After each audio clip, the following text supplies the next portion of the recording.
ఉన్న బంగారాన్ని విడిపించి ఆ రోజు ఆన్లైన్ రేటుకే మేము కొంటాం. Sharma gold company.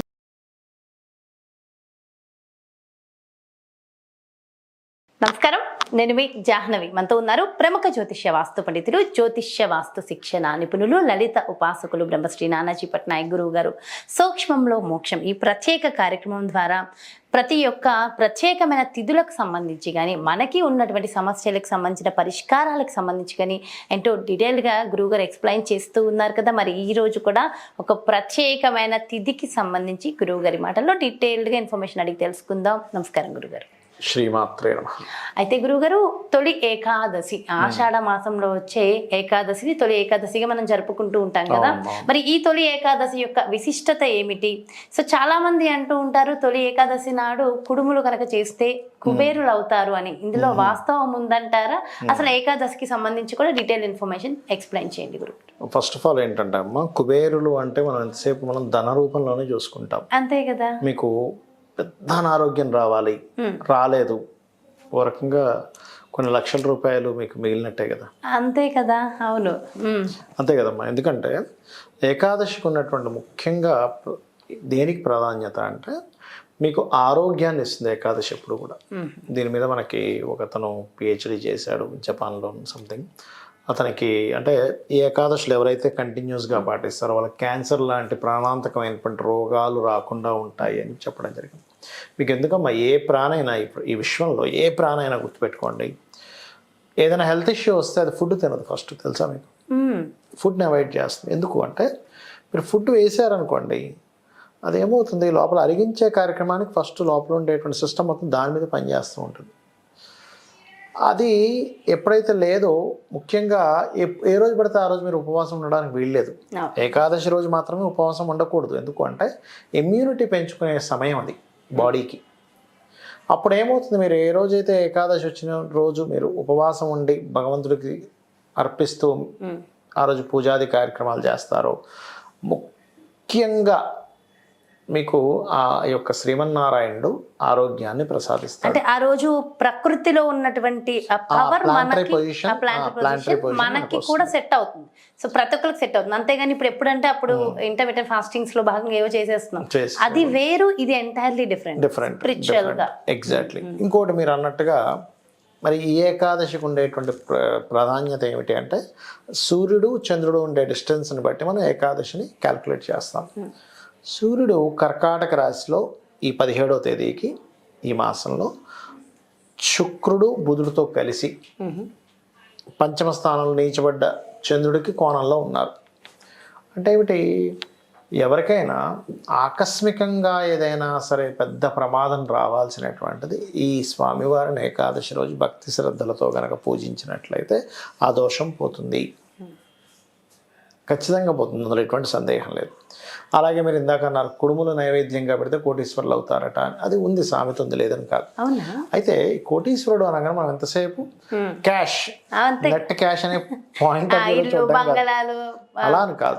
మీకు రావాల్సిన ఇబ్బంది కానీ ఆపద కానీ ఆగితే అది కూడా ఒక ధనంతో సమానమేనా? కానీ ఇప్పుడు మీరు అంటున్నప్పుడు నాకు అర్థమవుతుంది గురుగారు. నేను కొంతమందిని అడిగా, ఇది కుడుములు పెడితే కుబేరులు అవుతారంటారు కాలేదని. కానీ నిజంగా మీరు ఇప్పుడు చెప్తుంటే నాకు అనిపిస్తుంది, ఎక్కడ కూడా హెల్త్ ఇష్యూస్ లేవు, పెద్ద పెద్ద ప్రాబ్లమ్స్ వచ్చినాయి లేవు, చాలా ఆనందంగా ఉన్నారు ఆరోగ్యపరంగా.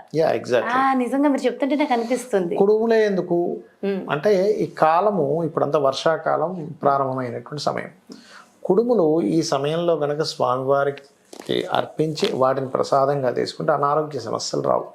కుడుములకు ఉన్నటువంటి లక్షణం అది. అంటే స్వామివారికి సమర్పించి తీసుకుంటే గనక, మామూలుగా కుడుములు తింటే కాదు. ఓకే, అదొకటి.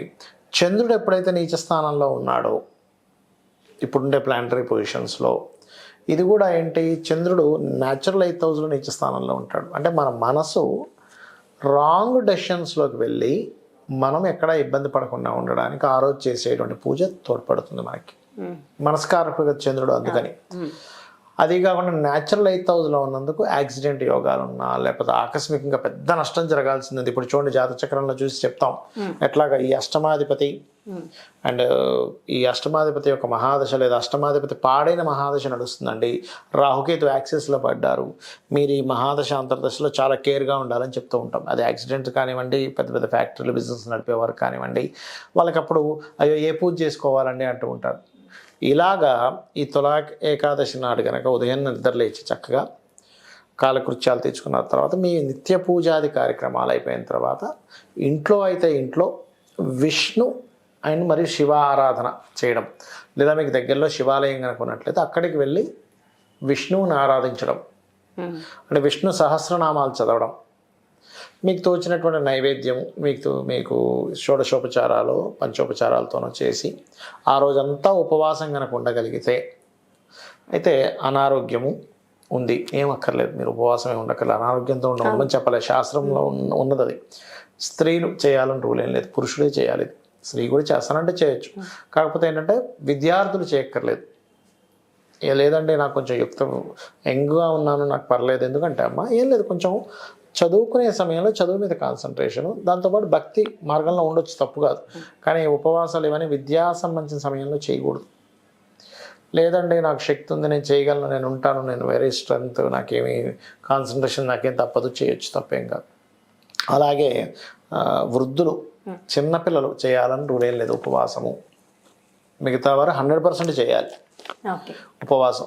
ఎందుకంటే ఈ మహావిష్ణువు మన యొక్క ఉపవాసం చేసినటువంటి ఫలితాన్ని తను తీసుకొని మనకు అనుగ్రహిస్తాడు అనేటువంటి శాస్త్రంలో ఉంది. అందుకని ఖచ్చితంగా చేయాలి. చాలామంది అర్థాలు చెప్తుంటారు, ఉపవాసం అంటే తినకుండా ఉండడం కాదు, దేవుడి దగ్గరగా ఉండడం అని. అది కరెక్టే, కానీ ఏకాదశి విషయంలో మాత్రం ఇలాగే ఉండాలి. ఇందులో నిర్జల ఉపవాసాలను కూడా ఉంటాయి, అంటే నీరు కూడా తాగరు కొంతమంది. అయితే మీ శక్తి ఉన్నప్పుడే, బీపీ ఉందండి, షుగర్ ఉందండి, అయినా నేను చేసేస్తాను అంటే మీకు అది కరెక్ట్ కాదు. మీకు ఆరోగ్యంగా ఉంటేనే చేయండి. మళ్ళీ చెప్తున్నా, అనారోగ్యాలతో ఉంటే చేయకండి. మనసులో ధ్యానం చేసుకోండి, నామస్మరణ చేసుకోండి. ఓం నమో నారాయణాయ, ఓం నమ శివాయ, ఈ 2 మంత్రాలు సంపుటీకరణగా చేయండి. ఓం నమ శివాయ, ఓం నమో నారాయణాయ, ఓం నమ శివాయ, ఓం నమో నారాయణాయ. అంటే ఎందుకంటే ఈ 2 కలిపి కనుక ఎవరైతే ఏకాదశి రోజు చేస్తారో 100% దోషం పోతుంది. దీంతోపాటు ఈ ఏకాదశికి చేసినటువంటి ఫలితం ముఖ్యంగా మీకు ఏదైనా ఇంట్లో కనుక వాస్తులో వాయువ్య దోషం ఉందనుకోండి, సహజంగా ఏదైనా ఇంట్లో వాస్తు దోషం వాయువ్యం ఉంటే ఏమవుతుందంటే ఆ ఇంట్లో వాళ్ళకి మనశ్శాంతి ఉండదు, మానసికమైన స్ట్రెస్ ఎక్కువగా ఉంటుంది. అలాంటి దోషాలు కూడా ఏకాదశి చేయడం ద్వారా చాలా మటుకు తగ్గుతుంది. వాయువ్యంలో కొంతమంది తెలియక ఏం చేస్తారంటే వాయువ్యం పెంచేయడం తగ్గడం అంటే అది ఎలా జరుగుతుందంటే, ఈశాన్య దిశ కనుక విపరీతంగా పెరిగిందనుకోండి, ఉత్తర ఈశాన్యం పెరిగిందనుకోండి, వాయువ్యం తగ్గిపోతుంది. ఓకే. అదే తూర్పు ఈశాన్యం పెరిగితే ఆగ్నేయం తగ్గిపోతుంది. అంటే ఈ దిశలా పెరిగింది తగ్గినట్టే కదా. అలా తెలియక చాలా మంది ఉత్తర ఈశాన్యాన్ని పెంచేసుకుంటారు, అప్పుడు వాయువ్యం తగ్గిన దోషం వస్తుంది. తెలీదు, మోసాలు జరుగుతాయి, వాళ్ళ లైఫ్లో మోసాలు జరుగుతాయి. సొంత బంధువులే మోసం చేస్తారు వాయువ్యం తగ్గితే కనుక. ఇంట్లో ఆడపిల్లలు ఎవరైనా ఉంటే చాలా చిన్న వయసులోనే 15-16 ఏళ్ళ వయసులోనే లవ్ అఫైర్స్లోకి వెళ్ళిపోతుంటారు, అంటే మనసు సరిగా పనిచేయదు వాళ్ళది. అట్లాంటివి జరుగుతూ ఉంటాయి. కాబట్టి ఈ దోషం కూడా తగ్గుతుంది చేయడం వల్ల. సో తొలి ఏకాదశి చాలా చాలా విశేషం. సో చాలా రకాల సమస్యల నుంచి మనల్ని బయటకు పడేసే రోజు ఆ రోజు. సో అద్భుతంగా ఎక్స్ప్లెయిన్ చేశారు గురుగారు. Thank you so much. నమస్కారం. శ్రీమాత్రే నమః. ఎస్, ఇదండి మరి ఏకాదశి యొక్క విశిష్టత. మరి ఆ రోజు ప్రతి ఒక్కరు ఖచ్చితంగా ఆచరించవలసిన విధి విధానాలు మరి డెఫినెట్గా ఫాలో అయితే మరి ఎలాంటి భోగాలు మనకి లభిస్తాయి, ఎలాంటి సుఖ సౌఖ్యాలు ఉంటాయనేది డీటెయిల్గా ఎక్స్ప్లెయిన్ చేశారు. సో డెఫినెట్గా కూడా ఇవన్నీ ఫాలో అయిపోయి ఏకాదశిని అందరూ ఆచరించి గురువుగారు చెప్పిన విధి విధానాల ప్రకారం ఆ ప్రసాద నైవేద్యాన్ని చేసి అది స్వీకరించినంత మాత్రం చేత నిజంగా అద్భుతమే జరుగుతుందట. సో డెఫినెట్గా ఇవన్నీ కూడా ఫాలో అయిపోదాం. మరో ప్రత్యేకమైన కార్యక్రమంతో మళ్ళీ మీ ముందుకు చేస్తాను. అలాగే పర్సనల్గా మీకున్నటువంటి సమస్యలకి పరిష్కార మార్గాలు కావాలి, మీ యొక్క జాతక పరిశీలన ద్వారా పర్సనల్ రెమెడీస్ కావాలి, గురువుగారిని సంప్రదించాలి, అపాయింట్మెంట్ కావాలి అనుకుంటే క్రింద డిస్ప్లే అవుతున్నటువంటి నెంబర్స్కి కాల్ చేయండి, అపాయింట్మెంట్ తీసుకోండి. శ్రీమాత్రే నమః. సుమన్ టీవీలో మీ పర్సనల్ అండ్ బిజినెస్ ప్రమోషన్స్ కోసం కింది నెంబర్కి కాంటాక్ట్ చేయండి.